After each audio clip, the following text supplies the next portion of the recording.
लोक म्हणतात रात्र सुनसान एकली असते, पण नाही, रात्र सुनसान एकली नसते.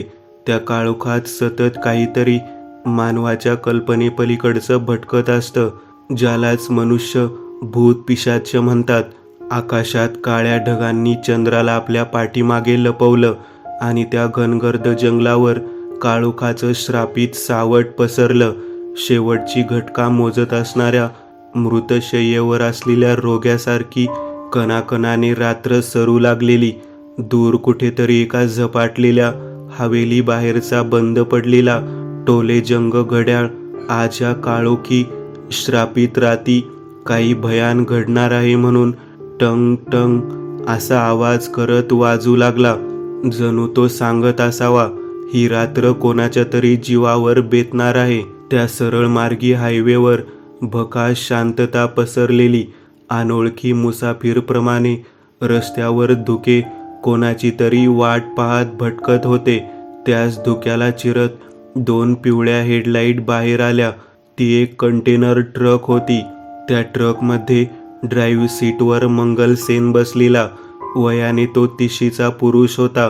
स्वभावाने साधा भोळा, महादेवाला खूप मानणारा. गेल्या वर्षीच त्याचं लग्न झालेलं. तो एका ट्रान्सपोर्ट कंपनीत कामाला होता. त्यावरच त्याच्या घराचा उदरनिर्वाह चाले. मंगलच्या बाजूलाच त्याचा पार्टनर सॅमसंग उर्फ सांग बसलेला. सांग 25ला तरुण, छपरी युवक. डोक्यावर लाल रंगाचे कोंबड्यासारखे उभे केस, कानात सोन्याची बाळी. मुलींची छेड काढणं, मोठ्या बायांवर वाईट नजर ठेवणं अशी नीच प्रवृत्ती सांगच्या अंगात ठोसून भरलेली. ह्या दोघांची अगदी कट्टर मैत्री होती. नाहीतर नीच निठल्ल्या सांगला कोणी जवळ थाराही दिला नसता. असो, आता पुढे. ट्रक त्या सुनसान काळ्या डांबरी हायवेवरून वेगानं धावत होती.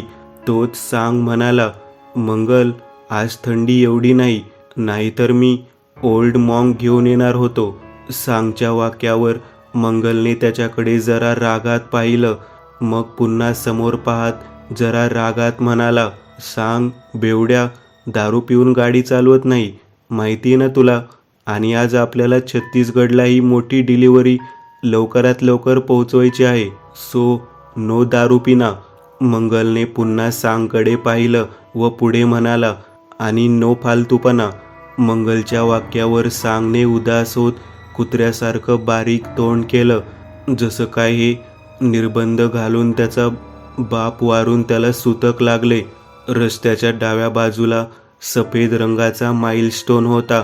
त्यावर लिहिलेलं छत्तीसगड 100 किलोमीटर. त्याच माइलस्टोनच्या मागून एक ट्रक पुढच्या 2 पिवळ्या हेडलाईट पेटलेल्या अवस्थेत भरधाव वेगानं माइलस्टोन जवळून पुढे निघून गेली. ट्रकने छत्तीसगडच्या जंगलात प्रवेश केला आणि अचानक वातावरण बदललं. थंडी वाढली. रस्त्यावरचे धुके जरा कडक झाले. दूर जंगलातल्या काळोखातून चित्रविचित्र आवाज, रातकीटकांचा, घुबडेचा, टिटवीचा ओरडण्याचा आवाज येऊ लागला. मंगल, अचानक ही थंडी कशी पसरली रे? आणि हा काळोख बघ किती वाढला आहे. असं वाटतंय अंगावरच धावून येईल. सांगने दोन्ही हातांचे पंजे तळव्यावर घासले. बोलताना त्याच्या तोंडून सफेद वाफ बाहेर पडू लागली. सांग हा जंगली भाग आहे. इथे थंडी असेलच आणि त्यासहितच अजून बरंच काही काही असेल जे आपल्याला ठाऊक नाही. मंगल गूढ स्वरात म्हणाला. सांगला मात्र त्याचं बोलणं कळालं नाही. तसा तो मंगलला विचारणार तेवढ्यात त्याची नजर गाडीच्या विंडशील्डमधून समोर गेली आणि त्याचं तोंड व डोळे एकदमच आश्चर्याने मोठे झाले.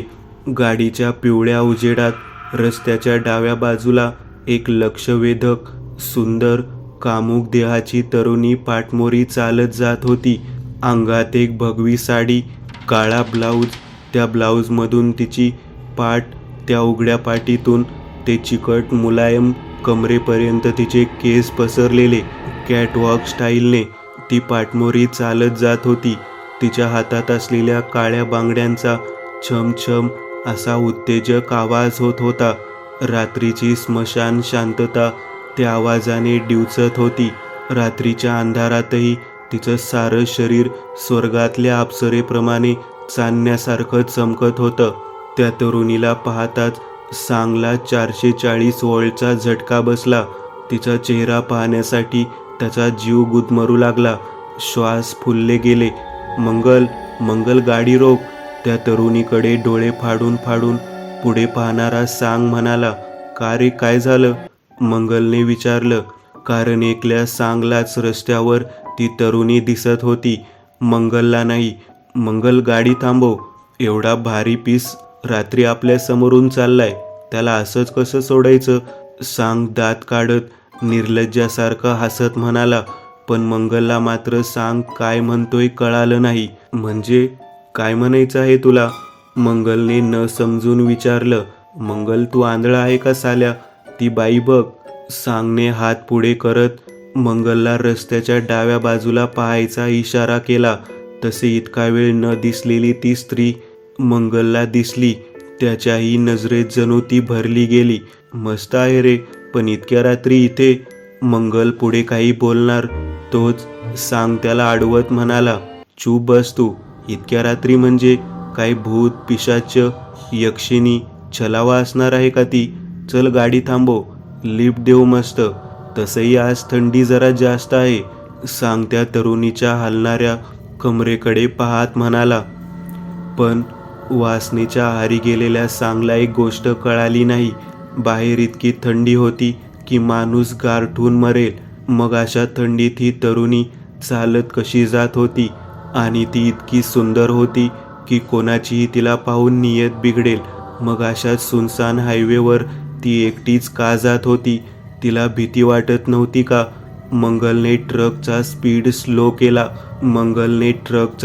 स्लो केला व त्या तरुणीच्या जवळून हळूहळू चालत घेऊन जाऊ लागला. सांगने ट्रकच्या दरवाजातून त्या तरुणीकडे पाहिलं. चंद्रासारखा गोरा चेहरा, टपोरे काळे डोळे, रेखीव भोया, कपाळावर लाल बिंदी. ओ मॅडम, सांगने आवाज दिला. तशी ती तरुणी पटकन जागेवर थांबली. तिने हळूच, अगदी मंद गतीने, प्रेतासारखी आपली मान वळवून सांगकडे पाहिलं. कुठे चाललात मॅडम? या, आम्ही सोडतो तुम्हाला. सांगने त्या तरुणीचं सर्व देह खालून वरपर्यंत निहाळलं. तुम्ही सोडाल मला? ती तरुणी मोहक, लक्षवेधक, नाजूक आवाजात बोलली. तिच्या तोंडून तुम्ही हा आवाज ऐकून सांगच्या मनात डेअरी मिल्क लाडू फुटला. हां, सोडू ना. बसा की. बस का? यात.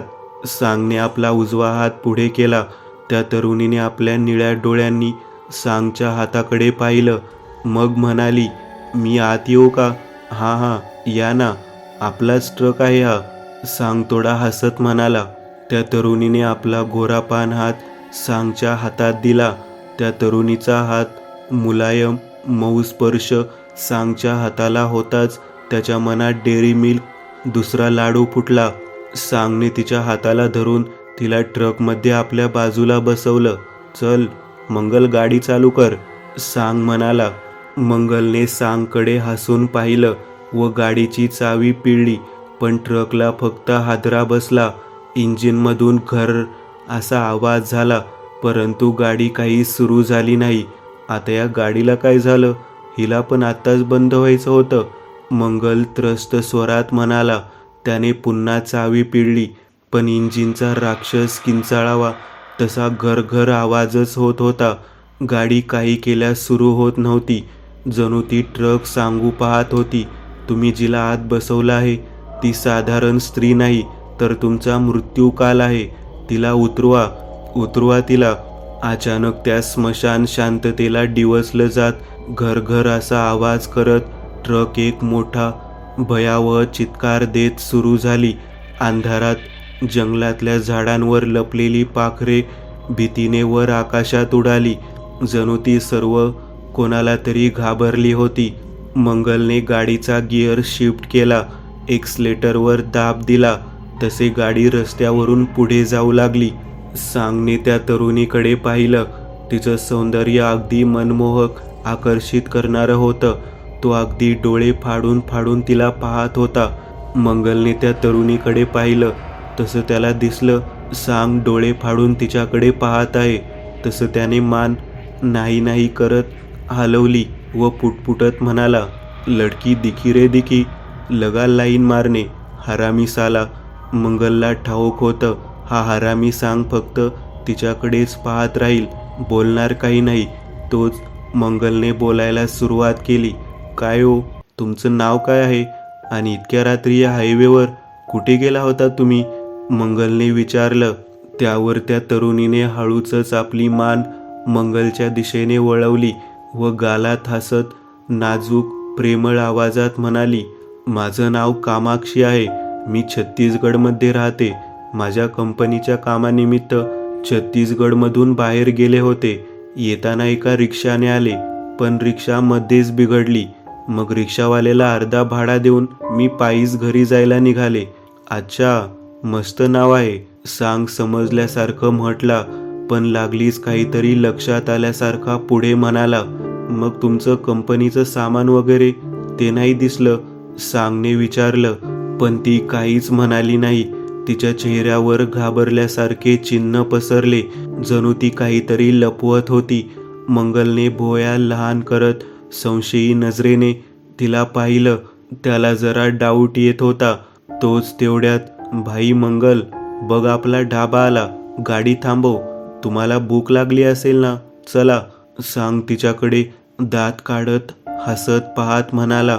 खरं तर सांग दरवेळेस हे वाक्य मंगलला विचारायचा, पण आज पोरगी भेटली तर तो मित्राला विसरलेला.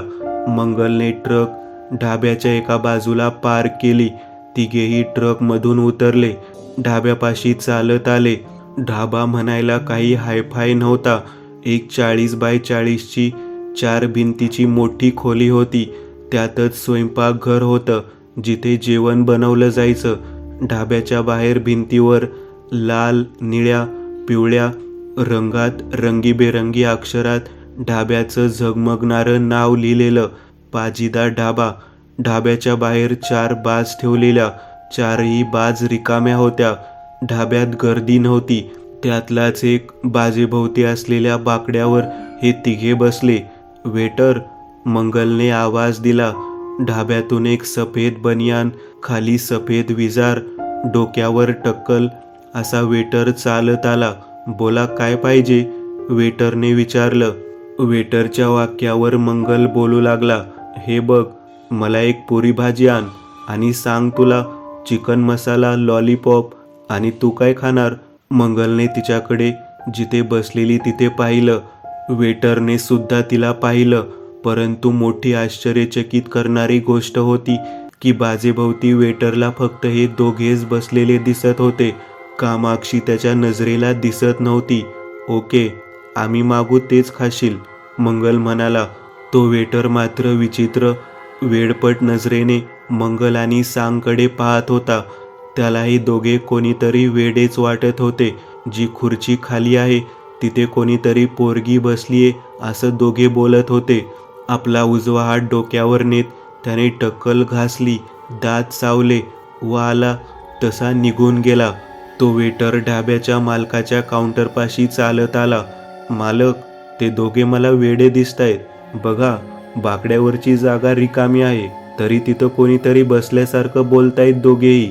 त्या वेटरच्या वाक्यावर त्या ढाब्या मालकाने मंगल, सांग दोघांकडे पाहिलं.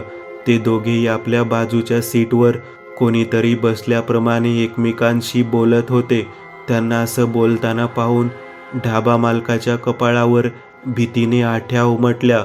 ए चिंट्या, त्यांना काय पाहिजे ते आणून दे, तो ढाबा मालक म्हटला. वेटर आला तसा निघून गेला. वेटर जाताच ढाबा मालकाने काउंटर टेबलाला असलेला खालचा ड्रावर उघडला. त्या ड्रावरमध्ये एक फोटो होता, ज्या फोटोमध्ये कामाक्षी होती. पण या ढाबा मालकाकडे तिचा फोटो का होता हे एक गूढच होतं. सांग, कामाक्षी दोघं एकमेकांशी बोलत होते. तोच सांगने आपला उजवा हात बोलता बोलता तिच्या हातावर ठेवला. सांगचा स्पर्श हाताला होताच तिने त्याच्याकडे हसून पाहिलं. एका गालात सेड्यूस कातील मुस्कान देत हसली व हळूच जागेवरून उठली. ढाब्याच्या आजूबाजूला मागे बाथरूम होतं, त्या दिशेने चालत निघाली व मध्येच थांबून तिने मागे वळून पाहिलं. मानेनेच सांगला आपल्या दिशेने येण्याचा इशारा केला. कामाक्षी आपल्याला का बोलवत आहे हे सांगला कळून चुकलं. त्याने आजपर्यंत कधी कोणत्याही स्त्रीला स्पर्श केला नव्हता, म्हणूनच त्याचे छातीचे ठोके श्वास फुलले गेले. छातीचा भाता फुगवून फुगवून तो श्वास आत ओढू लागला. नजरेत वासना उमटली.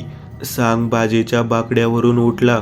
बाकड्यावरून उठताना त्याच्या हाताला बाजेचं लाकूड लागलं व बोटातून लाल रक्त निघालं. पण वासनेच्या अधीन गेलेल्या सांगला ते कळालं नाही. सांग, कुठे चाललास? बस, जेवण येतंय, मंगल म्हटला. मंगल, तू पावभाजी खा, मी जरा आलोच. सांग घाई असल्यागत बाथरूमच्या दिशेने धावत गेला. वेटर ट्रेमध्ये पावभाजी, चिकन लॉलीपॉप घेऊन आला. त्याने ट्रे मंगलच्या समोर ठेवला व आला तसा निघून गेला. सांग ढाब्याच्या मागच्या बाजूला उभा होता. समोर 2 बाथरूम होते, लेडीज आणि जेंट्स. बाथरूमच्या डाव्या बाजूच्या भिंतीजवळून एक अंधाराने वेढलेली मातीची वाट पुढे गेलेली, जी 50-60 मीटर अंतरावर जाऊन जंगलात घुसत होती. त्याच काळोख्या वाटेवरून कामाक्षी पाठमोरी चालत चाललेली.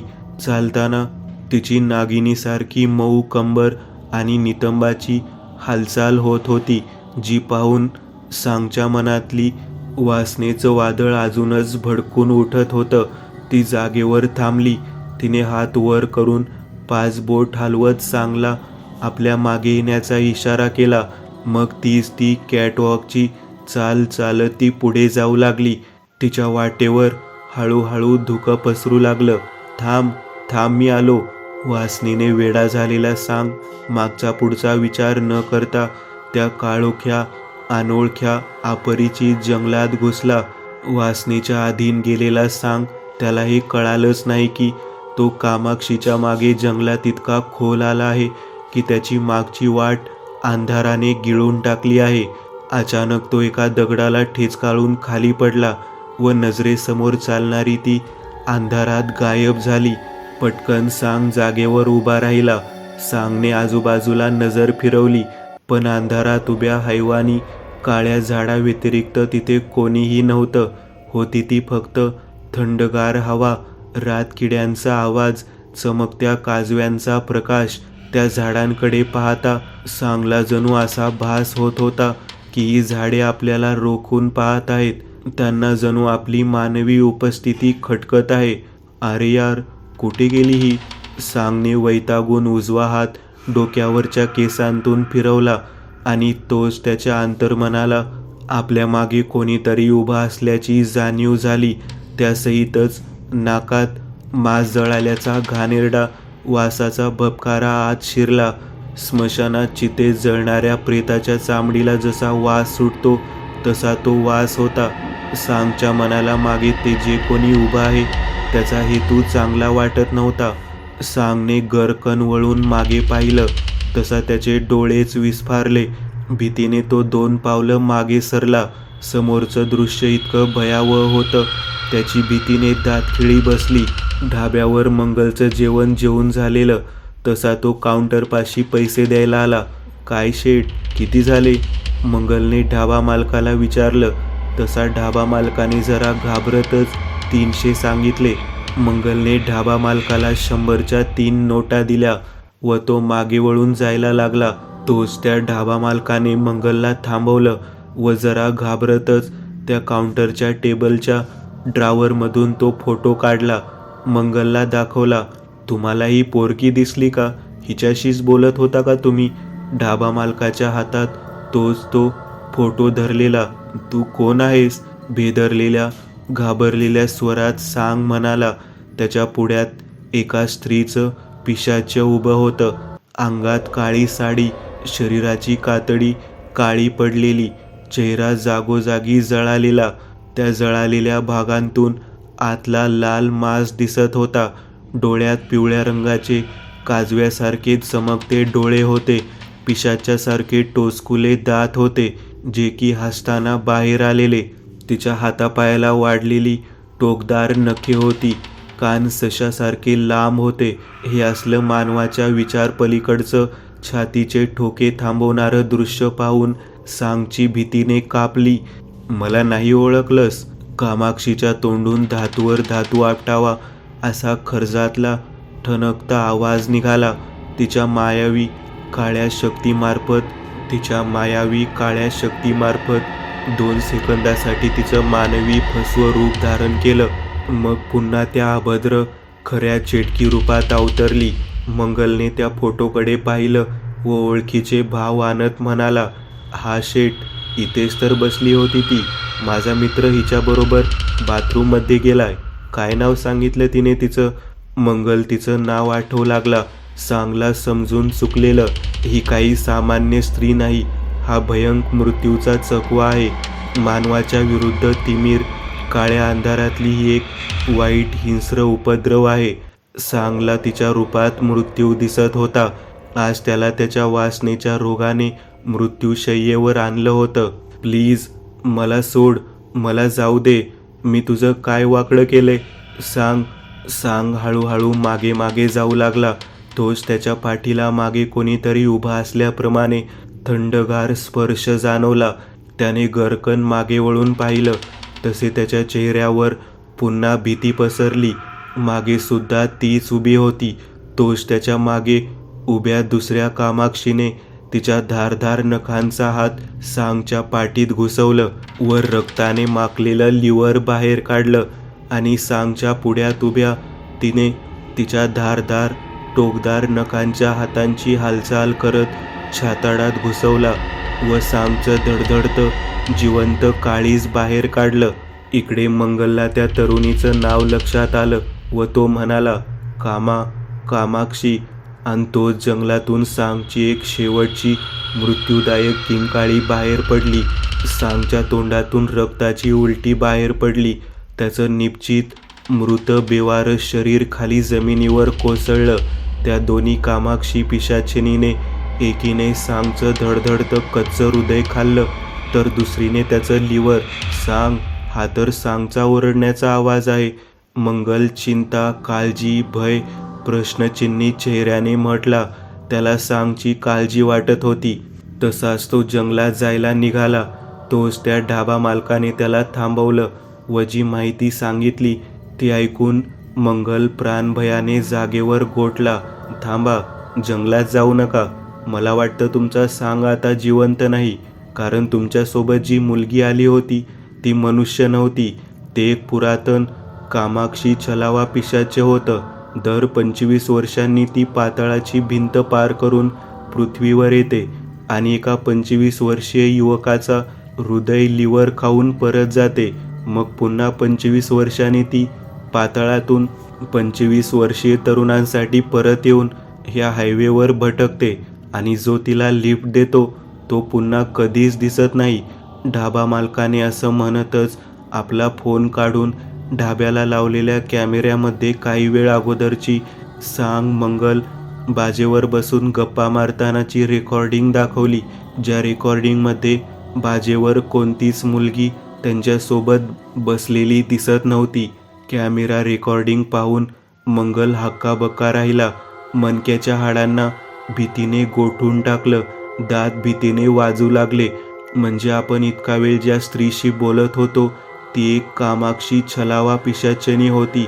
आता मंगलला कळालं की कामाक्षी फक्त सांगलाच लाईन का देत होती. कारण सांग 25 वर्षीय तरुण होता आणि त्याचं हृदय लिव्हर त्या कामाक्षीला खायचं होतं. मंगलच्या डोक्यात येणाऱ्या ह्या वेगवेगळ्या विचारांनी त्याचं डोकं जड झालं आणि तो जागेवरच बेशुद्ध झाला. दुसऱ्या दिवशी सकाळी हॉटेल मालकाने पोलीस इन्स्पेक्टर विजय वर्मा यांना कॉल केला. पोलिसांनी मंगलची स्टेटमेंट लिहून घेतली. जंगलात कुठे सांगची बॉडी मिळते का ते शोधलं, पण नाहीच. इन्स्पेक्टर विजय वर्मांना इतर केसेसप्रमाणेच ह्याही केसमध्ये गुमशुदाची बॉडी मिळाली. गुमशुदाची बॉडी मिळाली नाही, जे एक मोठं गूढ होतं. ज्या केसवर विजय वर्मा कडी मेहनतीने काम करून हत्याराचा शोध घेणार होते. मंगलने स्टेटमेंट दिली आणि पोलिसांनी त्याला देश सोडून जाऊ नको, वेळ लागली की पुन्हा बोलू अशी ताकीद दिली. मंगलने आपला ट्रक सुरू केला व पुन्हा छत्तीसगडच्या दिशेने एकटाच प्रवास सुरू केला, कारण कामाक्षीने त्याचा जवळचा मित्र त्याच्यापासून हिरावून घेतला होता. म्हणूनच म्हटलं जातं मित्रांनो, सुनसान रस्त्यावर अपरात्री अनोळखी माणसांना लिफ्ट देऊ नये. काय माहिती तो माणूस नसून कामाक्षी असेल आणि तुमची ही लिफ्ट तुमच्यासाठी शेवटची ठरेल.